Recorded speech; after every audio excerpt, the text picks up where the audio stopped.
Friends, ఇగో పల్లెటూరు పచ్చిపులుసు చేస్తాను sir. ఇగో పచ్చిమిరకాయలు వేసి టమాటా వేసి కొంచెం సాల్ట్ వేసి కొంచెం చింతపండు వేసి కొంచెం వెల్లుల్లిపాయలు వేసుకొని ఇలా పిసికి పచ్చిమిరకాయలు వేసుకొని అంతే ఫ్రెండ్స్, అయిపోయింది.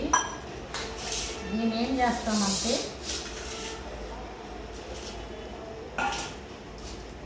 కొంచెం రైస్ వేసుకొని రైస్ చేయండి, షేర్ చేయండి. ఓకే అనాలి, ఓకే చేయండి